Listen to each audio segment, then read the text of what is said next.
በስመ አብ ወወልድ ወመንፈስ ቅዱስ አሐዱ አምላክ አሜን። ዛንታ ቅድስት ፎጢና እታ ሳምራዊት ሰበይቲ ወንጌል ዮሐንስ ምዕራፍ 4 ብዘይ ገበርክዮ በደል ብፍሕሶ ውዲት ዲያብሎስ ጥራይ ሕይወት መቕረት ትርጉም ክትስእንሉ መንገዱን ክትጽልምተኪ አጋጢምኩ ደይፈልጥ መርኩስ ክኾነኒ ኢልካ ተጸጋዕካዮ ሰብ ከም ሻምብቆ ክስበረካ ሓወይ ወገነ ኢልካ ዝተጸጋዕካዮውን ከም ኳና ክፈርሰካ ኣማኒኻ ዝነበረ ሕቑቕ ክህበካስ አጋጢምኩም ደይኸውን? ኣብ ኣምላኽ ተስፋ ጌርካ ሕጅስ ጸሎተይ ተሰሚዑ እንዳበልካ ኣምላኽ ተስፍኡ ዘደንጎየልካ ክሳብ ዝመስለካ ክንደይ መዓልቲ ናይ ምቑራጽ ተስፋ ርኢኻ ትፈልጥ? መጸናንዕን ደጋፍን ክኾነንን ኣምላኽ ዝሃበኒ ካልኣየ ኢልኪ ልብኺ ብሓጎስ ክትሰራሰር ንላዕሊ ሓፍ ምስ በለት ሞት ምስ ጸላእቲ ክወጊና ነቲ ካልኣይኪ ሓባቢላ ክትወስዶን ልብኺ ድማ ካብቲ ዘለለቶ ተመሊሳ ከይዕረፈት ኣብ ላዕሊ ጠልጠሊላ ዝተረፈትሉ እዋን በፂሕኩ ደይፈልጥ? ብዙሕ ጊዜ እምበር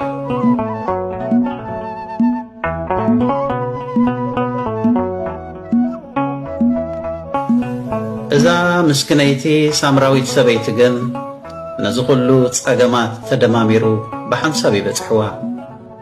ንሳ ከም ኩሉ ወዲ ኣዳም ብቕድስና ህይወት ክትነብር ብኣርአያ ስላሴ ዝተፈጥረት ክብርቲ ውላድ እያ ነይራ። ካብቲ ዓብዪ ናይ እምነት ኣቦና ዝኾነ ኣብርሃም ካብ ናቱ ዘርኡ እኳ ደኣ ሳምራዊት ኮይና ክትውለድ ምርጫ ኣይነበረን፣ ብዕጫውን ኣይተረትዐትን። ኩሉስ ብጸጋ ኣምላኽ ከም ፍቐዱ እዩ ዝኸይድ ነይሩ።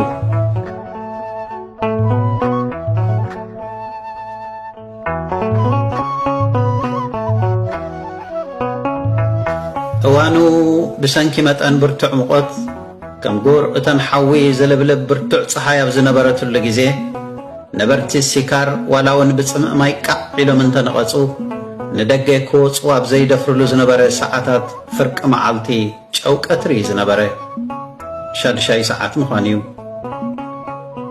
እዛ ሳምራዊት ሰበይቲ ዕትሮኣ ተሰኪማ ሰባት ኣብ ዘይወሳወስሉን ማይ ኣብ ዘይወርድሉን እዋን ኣጣሊላ ከም ሰራቒ ንየማነ ጸጋም ሸለብ ገለብ እንዳበለት ዕትሮኣ ተሰኪማ ካብ ከተማ ሲካር ምሕድግ ዝበለት ቦታ ናብ ዒላ ያዕቆብ ተመርቀፈት።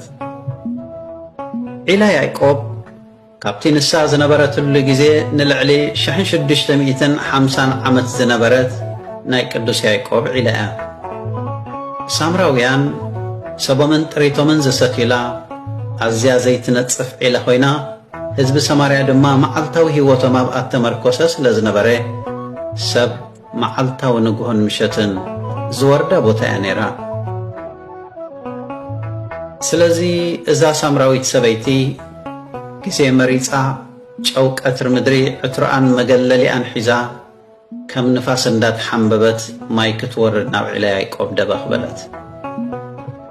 ኣብቲ ግዜቲ ጎይታ ምስ ደቀ መዛሙርቱ ንምድሪ ይሁዳ ሓዲጉ ናብ ገሊላ ዝምለሰሉ ግዜ ስለ ዝነበረ እንተኾነ ግና ብሰማርያ ክሓልፍ ናይ ግድን ስለ ዝኾኖ እሞ ኸዓ ብምኻድ መንገዲ ስለ ዝደኸመ ቁርብ ክዕርፍ ናብታ ዒላ ግለሰ። ሽዑ እምበኣር ምስቲ መሲሕ ክመጽኡ ተባሂሉ ትንቢት ዝንገረሉ ዝነበረ ብስጋ ዝተገልጸ ወዲ እግዚኣብሔር ኢየሱስ ክርስቶስ ንሳ ማይ ክትቀድሕ ጎይታ ድማ ክዕርፍ ክልቲኦም ኣብ ዒላ ያዕቆብ ጎፈጎፍ ዝተራኸቡ። እንተኾነ ግን ሓረግ ትውልዶም ንሳ ካብ ወገን ሳምራውያን ጎይታ ድማ ብስጋ ካብ ወገን ኣይሁድ ስለ ዝኾኑ ፈጺሞም ክልቲኦም ካብ ዘይተሓባበሩ ወገን ነበሩ። ሳምራውያን ድሕርቲ ናይ ዳዊት ንግስነት ኣብ ዘበነይ ረብዓም ወዲ ሰሎሞን ኣብ ክልተ ምስ ተኸፈለ ንጉስ ኢየሮብዓም ነቶም 10 ነገድ እስራኤል ሒዙ ኣብ ዳንን ቤትኤልን ጣዖት ምሰቆመሎም ሳምራውያን ናይ ዝሓጢኣት እዚ ተሳተፍቲ ነበሩ።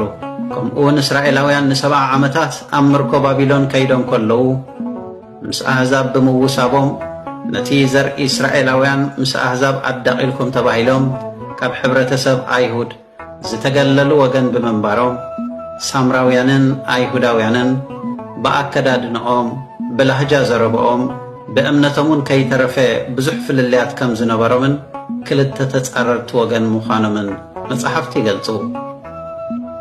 ብፍላይ ድማ ኣይሁዳውያን ንሳምራውያን ኣዝዮም ስለ ዝፍንፍንዎም ናይ እግዚኣብሔር ሰላምታ እኳ ዘይልግስሎም ጥራይ ዘይኮነስ ክገሹም ከለውን ክሳብ መሬት ሰማርያ ከይረግጹ ተኻሊሎም ይገሹ ከም ዝነበሩ እዩ መጽሓፍቲ ዝሕብር።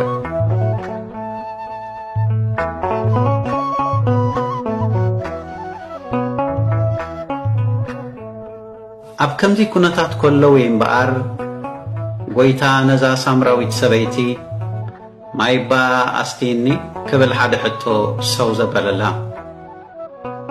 ግደ ሓቂ ጎይታ መድሓና ኢየሱስ ክርስቶስ ድሕሪ እቲ ነዊሕ ጉዕዞ ምስቲ ዝነበረ ብርቱዕ ፀሓይን ምኻድ መንገድን ደኺሙ ፀሚኡን ስለ ዝነበረ ኣብታ ቦታ ናይ ግድን ዓረፈ። ከምኡውን ማይ ክሰቲ እኳ ደልዩ እንተነበረ ብቐንዱ ግን በዚ ናይ ሕቶ ቃል ገይሩ ነዛ ሳምራዊት ሰበይቲ ናብኡ ከቕርባ ስለ ዝደለየ ማይ ባስቲኒ በላ። እታ ሳምራዊት ሰበይቲ ግን እዚ ናይ ድዩ ዋላስ ንሱ ተዛሪብኒ ብምባል ተገሪማ ፈጣጣጥ ኢላ ጠመተቶ። ግደ ሓቂ ንሳ በቲ ናይ ሽዑ ዝነበረ ሕብረተሰብ ሚዛን ሓቂ እያ ነይራ።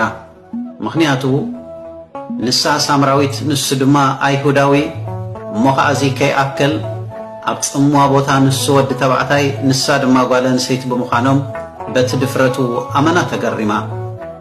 ሽዑ እታ ሳምራዊት ሰበይቲ ንስኻ ኣይሁዳዊ ክነስኻ ካባይ ካብ ሳምራዊት ሰበይቲ ደኣ ከመይ ኢልካ ማይ ክትሰቲ ትልምን ኣለኻ በለቶ። ሓደ ድኹም ሰብ ኣብታ ሓዲዳ ዝሰሓተት ባቡር ተሰቒሉ ይጓዓዝ እንተሎ ጥራሕ እዩ ንማይ ምስ ዓሌትን ወገንን ዘተሓሕዞ። ጸሚአ ንዝበለ ማይ እዩ ዘድልዮ፣ ጠሚአ ንዝበለ እውን እንጀራ እዩ ዘድልዮ። እንተዘይኮነ ዓሌትን ምፍልላይ ኣገዳሲ ይኮነን ንዝደኸመ ሰብ። ጎይታ ዝዛረባ ዘሎ ብዛዕባ ማይ፣ ሳምራዊት ሰበይቲ እተልዕሎ ዘላ ግን ብዛዕባ ዓሌትን ፍልልያቶምን ነበረ። ምንም እኳ ጌጋ እንተነበረት ኣብ ቅድሚ ዓይና ግን ቅንዕቲ እያ ነይራ። ኢየሱስ ከዓ ህያብ ኣምላኽን እቲ ኣስቲኒ ዝብለኪ ዘሎ መን ምዃኑን እንተትፈልጥ ነርኪ ንስኺ ግዳ ምለመንክዮ ነርኪ፣ ንሱ ከዓ ማይ ህይወት መሃበኪ ነይሩ ኢሉ መለሰላ። ሳምራዊት ሰበይቲ በዚ ዘረብኡ መሊሱ ገሪምዋ። ክወሓጠላ እውን ኣይከኣለን።